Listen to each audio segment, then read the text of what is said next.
Guten Tag အားလုံးပဲမင်္ဂလာပါဒီဗီဒီယိုမှာ vowels နဲ့ consonant တွေအကြောင်းကိုဆက်ပြီးတော့လေ့လာကြည့်ရအောင်ကျွန်တော်တို့အရှိကလေ့လာခဲ့ဘူးတာလေးကိုပြန်ပြောမယ်ဆိုရင်စကားလုံးတွေကိုအတန်ဖြတ်တော့မယ်ဆိုရင်အဲ့စကားလုံးမှာ vowels တွေအရေးကြီးဆုံးပဲ vowels ပေါ်အခြေပြုပြီးတော့ပဲစကားလုံးကိုအတန်ဖြတ်တယ်အဲ့တော့အတန်ဖြတ်တဲ့နေရာမှာ vowels ရဲ့ဘယ်ဘက်ချမ်းမှာလဲ consonant ရှိနိုင်တယ် vowels ရဲ့ညာဘက်ချမ်းမှာလဲ consonant ရှိနိုင်တဲ့အဲမှာကျွန်တော်တို့အတန်ဖြတ်ခဲ့ကြတာဒီ vowels ရဲ့ဘယ်ဘက်ချမ်းမှာရှိတဲ့ consonant တွေနဲ့တွဲပြီးတော့အတန်တွေဖြတ်ခဲ့ပြီးပြီနော်ဒါဆိုကျွန်တော်တို့ဒီနေ့ဆက်ပြီးတော့လေ့လာကြရမှာဒီ vowels ရဲ့ညာဘက်ချမ်းမှာ consonant တွေနဲ့ပေါင်းရင်ဘယ်လိုအတန်ဖြတ်မလဲဆိုတာလေးတွေကိုဆက်ပြီးတော့လေ့လာကြရမှာအဲ့တော့ဒီမှာဆိုရင်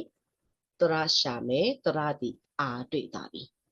နော်အဲ့တော့အဲ့တရအာရဲ့ညာဘက်ချမ်းမှာ consonant ရှိတယ်ဆိုရင်လည်းအဲ့ညာဘက်ချမ်းရဲ့ consonant နဲ့အတန်ပေါင်းပြီးဖတ်ပြီးမယ်ဒါပေမဲ့ဘယ်ဘက်ချမ်းကိုအရင်ဖြတ်မယ်နော်ဘယ်ဘက်ချမ်းပြီးတော့မှညာဘက်ချမ်းကိုလိုက်မယ်ဒါဆိုဒီမှာဆိုလဲညာဘက်ချမ်းမှာ ဘေးဆိုတဲ့ consonant တွေရှိပြီဆိုရင်အဲ့ဒါလေးကိုကျွန်တော်တို့ဘယ်လိုအတန်ဖြတ်မလဲနော်အာဆိုတဲ့တရလေးရဲ့အနောက်ကနေဘေး consonant တွေရှိသွားတဲ့အခါမှာ तू ကပုံမှန်ဆိုကျွန်တော်အာတန်လေးထွက်ကြည့်ပါဇက်နှစ်ခုကိုပွင့်ပြီးတော့အလွတ်နော်အာပြင်းဆိုနေရတဲ့အာဆိုပြီးတော့ဆိုနေတဲ့အချိန်မှာ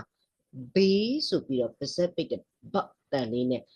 သွားလိုက်တဲ့အခါမှာကျွန်တော်တို့ကပါဇက်ပွင့်ပြီးဆိုနေတဲ့အာကိုပိတ်လိုက်တယ်လို့ဖြစ်သွားတာဒါကြောင့်ကျွန်တော်တို့ကအလွယ်ပြောမယ်ဆိုရင်သောရရဲ့အနောက်မှာ consonant ရှိပြီဆိုရင်အဲ့ consonant တွေဒီအသက်တန်လေးတွေဖြစ်သွားတတ်တယ်အဲ့တော့အသက်တန်လေးတွေဖြစ်တဲ့အခါမှာလည်းဘာလေးတွေသွားတူတတ်ကြလဲဆိုတော့ဘေနော်ပုံမှန်ဆိုဒါဘေကိုဒီစကားလုံးတစ်ခုရဲ့အနောက်မှာရှိသွားပြီဆိုရင်သူကပတ်တတန်လေးနဲ့သွားတူမယ်အဲ့လိုမျိုးပဲဒီဒီစကားလုံးတစ်ခုရဲ့အနောက်မှာရှိသွားရင်ဓာတယ်နော်ထတန်လေးနဲ့ရေဘူးကအဖြစ်သွားတူတတ်တယ်အဲ့တော့ဂဆိုရင်လည်းခတန်လေးနဲ့သွားတူမယ်ဒီခ LMN နော်ဖေကတော့သူတို့ပုံမှန်အတိုင်းပဲအသက်တန်ဆိုရင်ခတတန်လတတန်မတတန်နတတန်ပတတန်ဒီတန်လေးတွေဖြစ်သွားမယ်အဲ့တော့အတန်အတွက်နည်းနည်းလေးပြောင်းသွားတာဒီဘေးဒီဂေမှာဆိုရင်တော့သူကပတတန်ထတတန်ဂတတန်လေးတွေသွားတူသွားမယ်ဒါဆိုကျွန်တော်တို့အခုအတန်လေးဖြတ်ကြည့်ရအောင်အားဆိုတဲ့တရာလေးရဲ့အနောက်ကနေဘေလေးလိုက်မယ်ဆိုရင်at ak ak al am ang up at us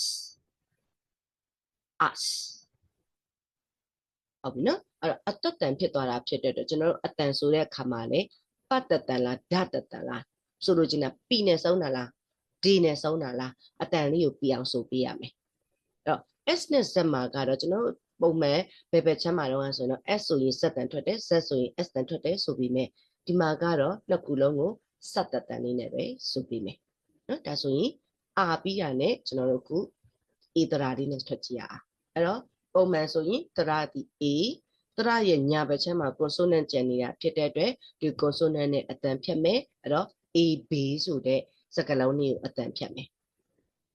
တရရဲ့ညာဘက်ချမ်းမှာ consonant ရှိပြီဆိုတာနဲ့သူဒီအသက်တန်ဖြစ်သွားမယ်အဲ့တော့ A ဆိုတဲ့တရလေးကိုအသက်တန်လေးတွေလိုက်ထည့်ကြည့်မယ် at at ak ak L M N F at S S ဤတရ E ရဲ့အနောက်က consonant ပိတ်မယ်အဲ့တော့အသက်တန်ဖြစ်မယ် E B it it ik ik il im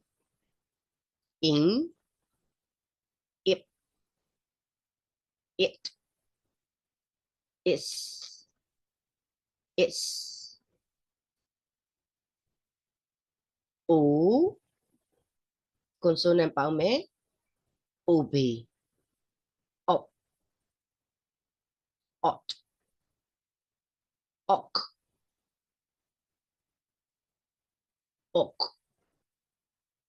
ol on op ot os os ဥတရဥရဲ့အနောက်က consonant ရဲ့ပေါင်းမယ်ဥဘေဥဥတ်ဥကဥကဥအုံဥတ်ဥတ်us us အဲ့တော့ကျွန်တော်တို့ဒီထိဆိုရင်စကားလုံးတစ်ခုကိုအတန်ထွက်ဖို့အတွက် vowels ကိုလိုက်ရှာမယ် vowels တွေ့ပြီဆိုတာနဲ့ vowels ရဲ့ဘက်ဘက်ချမ်းညဘက်ချမ်းမှာ consonant အနေနဲ့ပေါင်းပြီးတော့အတန်ဖြတ်တဲ့ဟာလေးတွေလေ့လာခဲ့ပြီးပြီအဲ့တော့နောက်ရက်ဒီမှာကျန်တဲ့အတန်ဖြတ်နည်းဆိုင်ရာ rules တွေကိုတူတူဆက်လေ့လာကြမယ်နော် choose